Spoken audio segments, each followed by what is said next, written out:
Local programming on KRWG Public Media made possible in part by viewers like you. Thank you.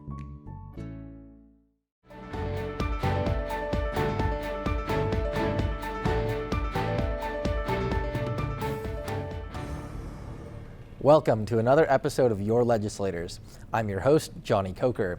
Joining me to talk about the ongoing work in the Roundhouse up in Santa Fe is the Senator for New Mexico's 36th District, Jeff Steinborn. Senator Steinborn, thanks so much for joining us today.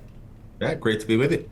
So I understand the budget package the House sent to the Senate is about $10.2 billion in general fund spending, and I just want to open this interview right up. What in that spending bill really jumps out at you? Can you give me an overview of what you've seen so far? Yeah, I mean, we're investing a lot across state government, from affordable health care to, more money to try to recruit doctors, more money to help with our first responders and recruit more first responders and help with public safety, green energy. So, I mean, you name it. We're making a lot of investments across state government, continuing to fund the Opportunity Scholarship. So a lot of good stuff, and yet more needs to be done. Healthcare is a big issue within New Mexico right now. Finding providers and keeping them here is a challenge for a lot of areas, especially in rural areas. And even in Doña Ana County here, the Crisis Triage Center recently closed because the provider left because of some essentially funding issues. So what can we do in your mind to help keep providers here in New Mexico? Yeah, well, one thing we've done is we've raised up the reimbursement rate for Medicaid, and that's really a big deal for our providers because, they see a lot of Medicaid patients. But, just recruiting more providers, we're lucky to have the Burrell College in Las Cruces. But as a state, the most effective program we've seen for recruiting providers or growing providers is loan forgiveness for their medical school.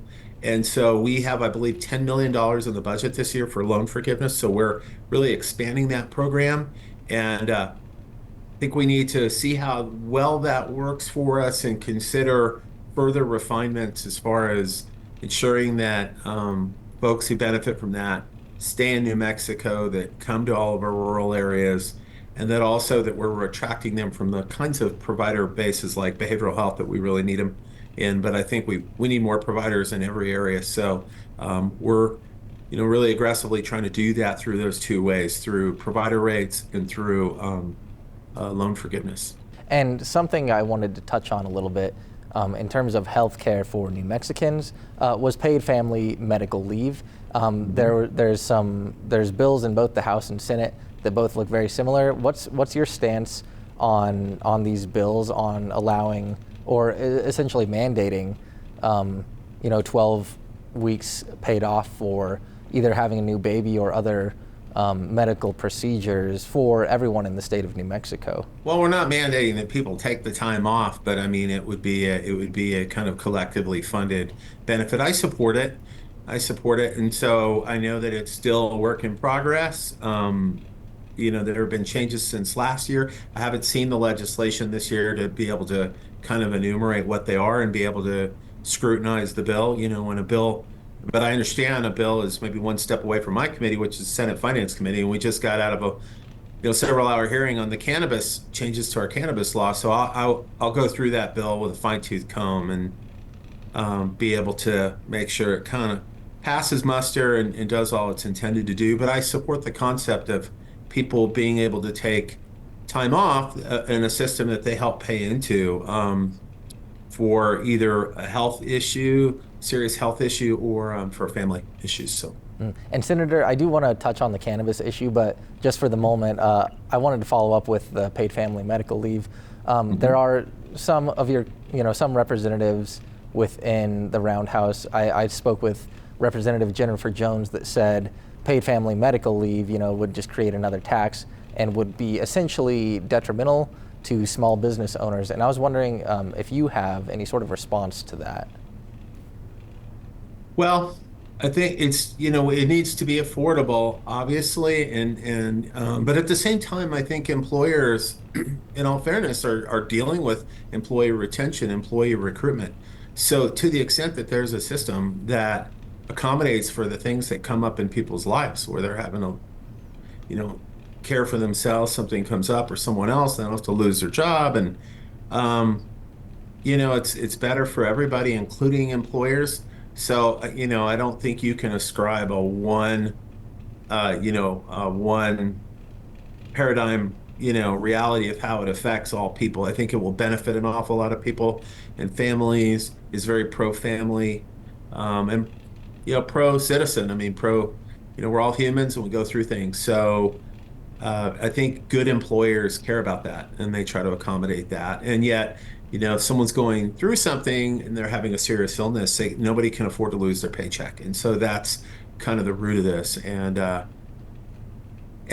plenty of other states do this. It's one of those things that New Mexicans, we sometimes, treat these things as novel new ideas, but they're not necessarily. So, And but yeah, and I understand. No, that should that bill pass, New Mexico would be one of 11 other states that provide that type of care to, that type of bill or that type of law for its citizens. So it's something to keep an eye on, certainly. But I want to move on to cannabis. Cannabis is now, since recreational sales started, is a nearly $1 billion industry. It's raked in almost $1 billion. And I was just wondering, what are you hearing from constituents? How is that industry doing? Is it bringing in as much tax revenue as we expected? I want to hear your thoughts. I think it's a brand new industry and, it created a bit of a gold rush, I think, for people getting into the space. So, like a lot of new, almost like opportunities that people perceive as a bit of a gold rush or get rich kind of a scheme.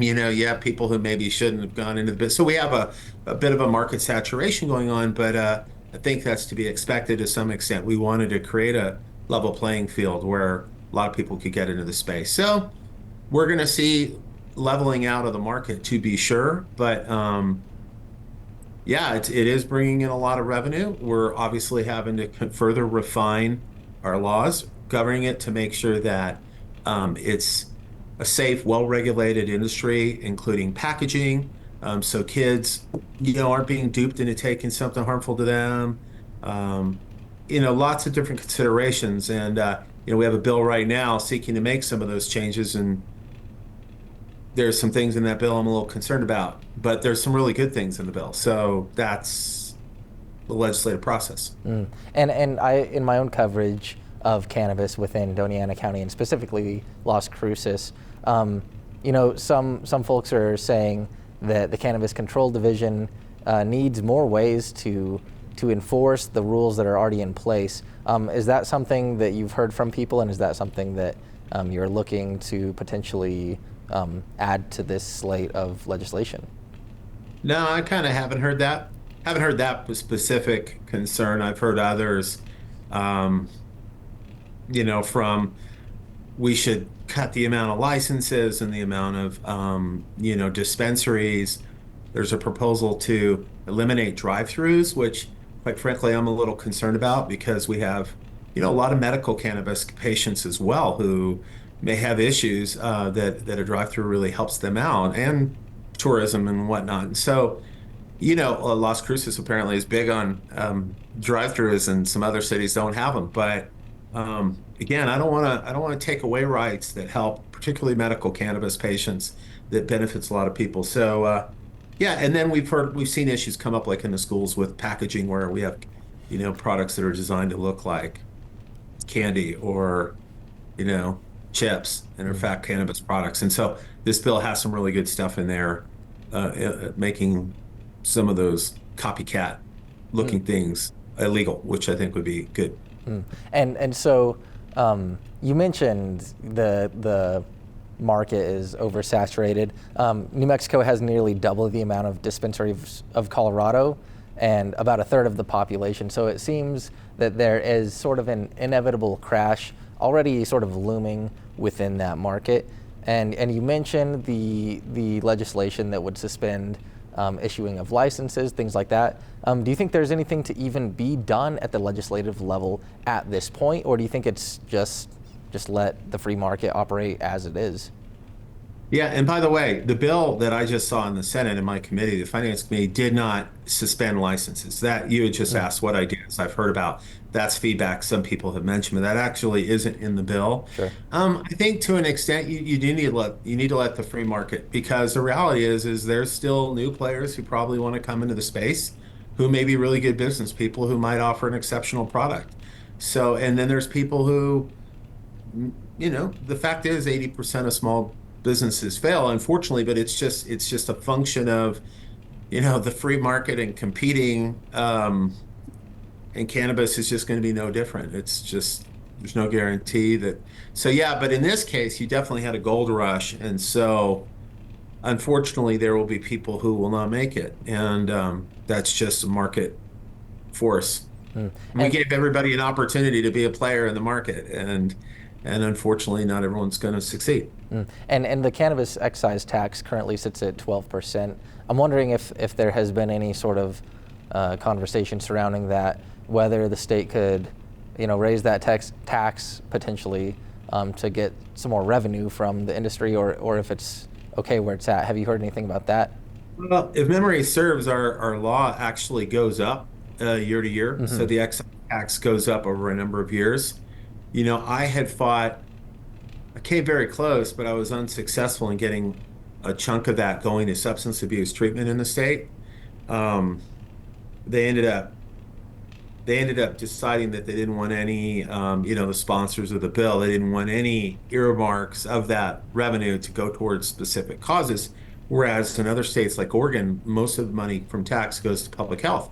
Or in Colorado, I think a lot of it goes to education. In my case, I tried to take a chunk of it to help fund our substance abuse issues in the state and get more money for treatment, which is something I'm still working on. And right now, last session, I got a statewide study funded that's now underway to kind of create a statewide substance abuse treatment map, so we can make those investments. But as far as the excise tax goes, yeah, I think it's continuing to go up. And the thing there is that you don't want to make the tax so high that you stimulate the black market.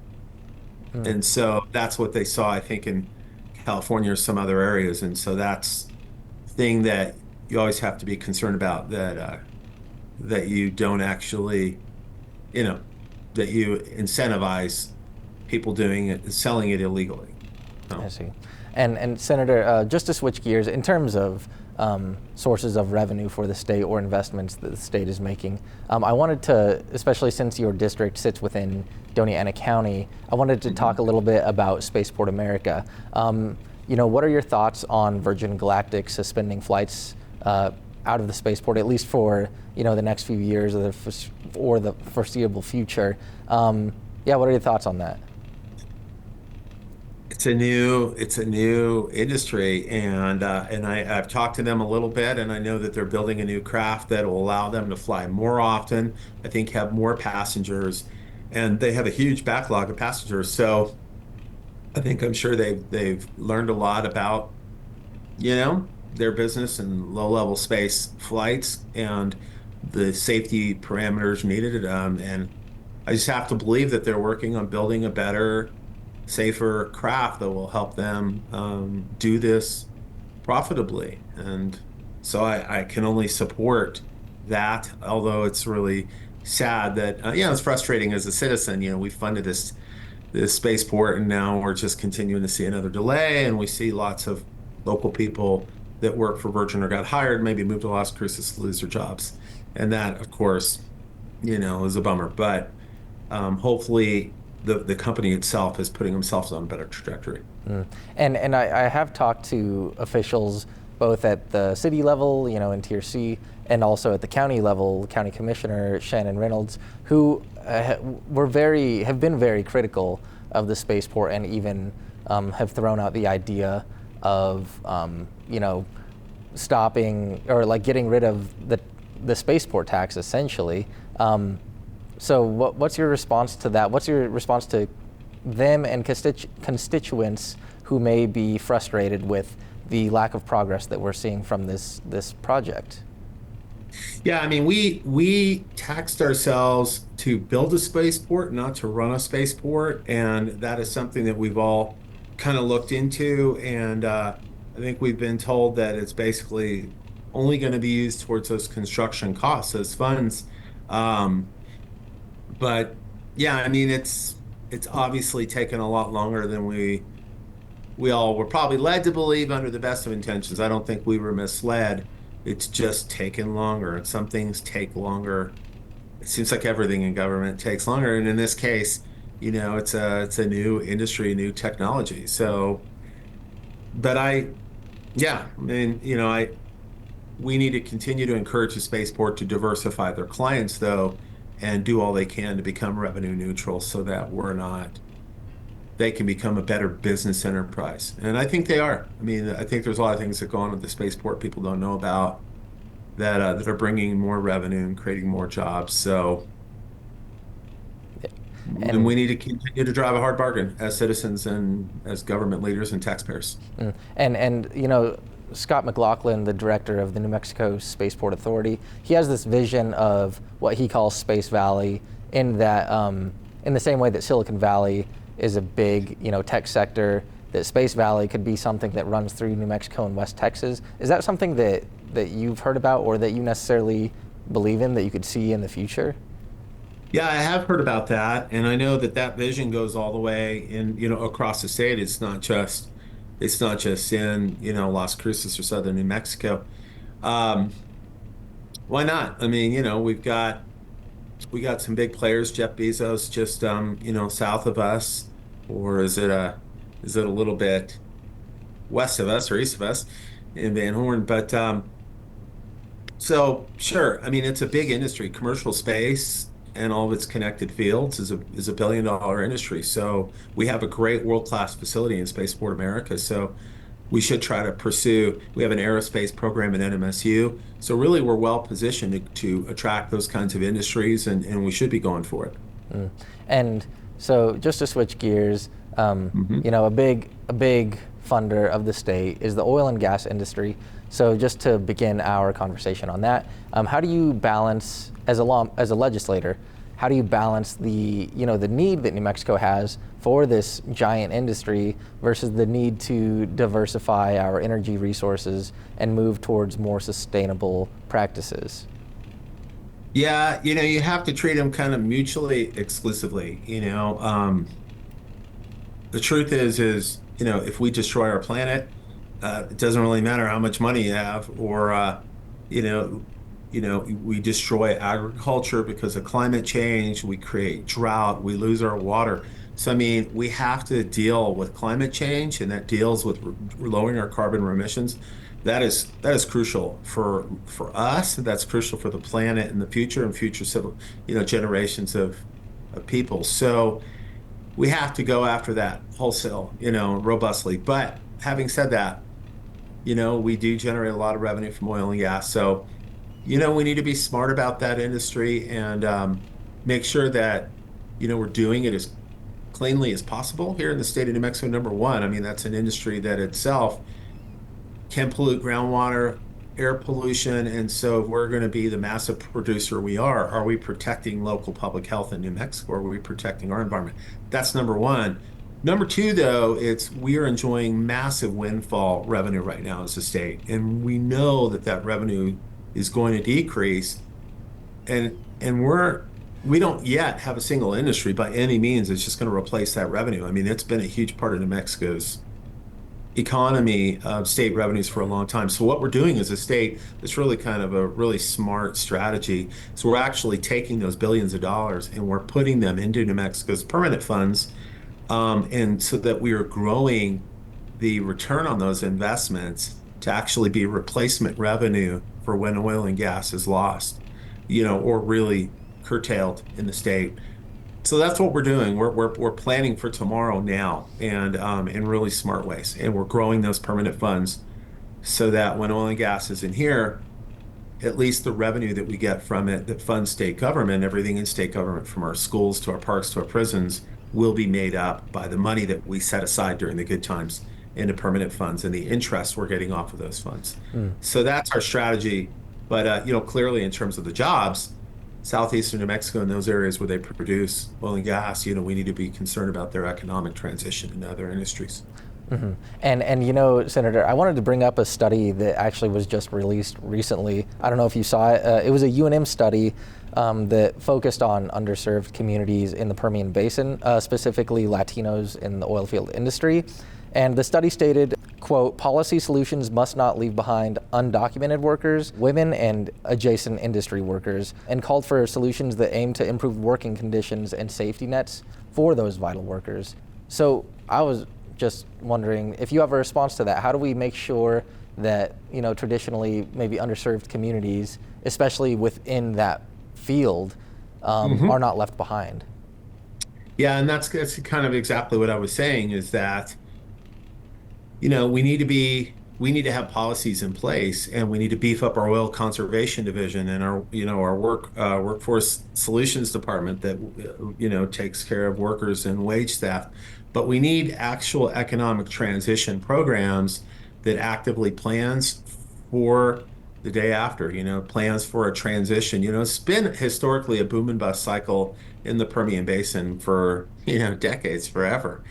We've never had more than 3 years of growth in the oil industry at any one time in our history, which is pretty fascinating, just because of international commodity prices. But now, when you're looking at a historic decrease because of climate change and policies that are moving us to renewable energy globally, we need to have programs that are helping southeastern New Mexico and other parts of the state, San Juan County and areas, transition to other industries, really like the outdoor industry. I know they're working on that a lot in San Juan County and renewable energy, and so transitioning into the jobs of the future. So I think the report brings up really excellent points, and that's what policymakers need to be investing in.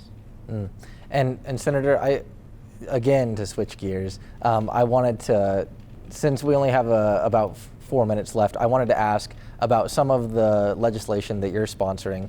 Something that caught my eye was Senate Bill 146, which would require county hospitals and contracting hospitals to accept plans through New Mexico Health and the New Mexico Health Insurance Exchange. So can you tell me a little more about this bill and why you're sponsoring it? Because it kind of fits into what we were talking about earlier. It does. We have some hospitals in our state that are really crucial providers of healthcare that don't accept all the insurance plans offered by the exchange. And we've heard this from counties across the state, and I think this is true at some of our hospitals in Las Cruces area, and that's just not right.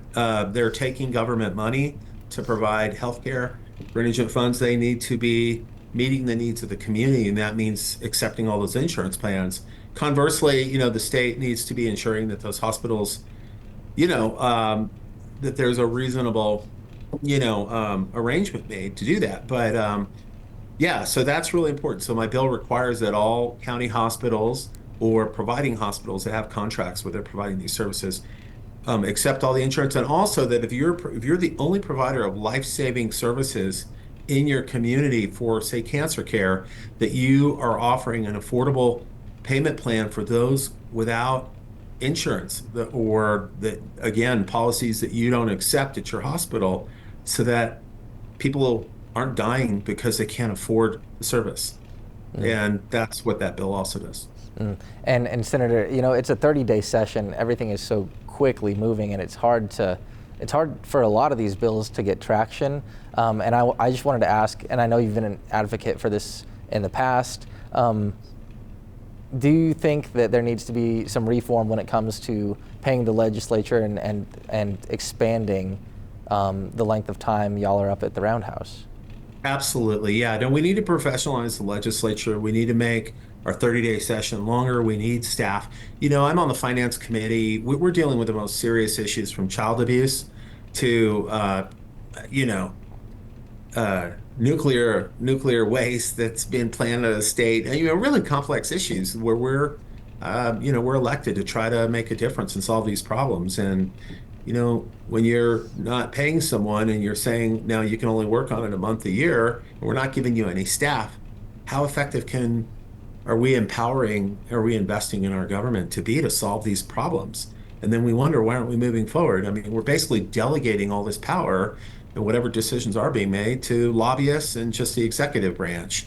And the fact is that, we're better when we all work on these things together and we put more. I'm a big fan of, more minds at work solving a problem, and legislative branch is one of those. I'm one of those. So, yeah, the way that happens is we need to pay people to be able to afford to do this work, year round, and also enable more people to run for office, because there's a lot of people that can't even afford to run, and it's sad. Young people, your generation, we got to plan for the future, and this is part of how we build a New Mexico that can be prosperous and dynamic moving forward. Yeah, Senator, we only have about 30 seconds left, but I just wanted to give you a second to answer this question.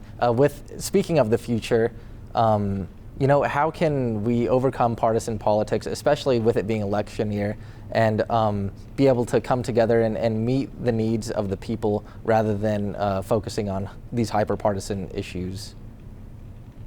That's a great question. Man, we need fair elections.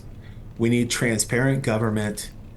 We need to increase the accountability on those in office so that people get the best representation they can get. That's why I'm constantly working on open government. I had a bill this morning to try to create nominating commissions for university regents. We need to just empower good government principles that give the opportunity to have more accountability and hire the best people that we can hire, and have fair elections that aren't so rigged, these districts, that people can't have a shot if someone's not doing their job. All right, Senator, well, that's all the time we have, unfortunately. Thanks so much for joining us today on Your Legislators. Well, you're welcome. Thanks. It was an honor to be with you. Of course. That's all for today's show. Be sure and join us next week as we continue our coverage of New Mexico's legislative session. Additionally, you can keep up with us on krwg.org for more news from our team. We'll see you next time on Your Legislators.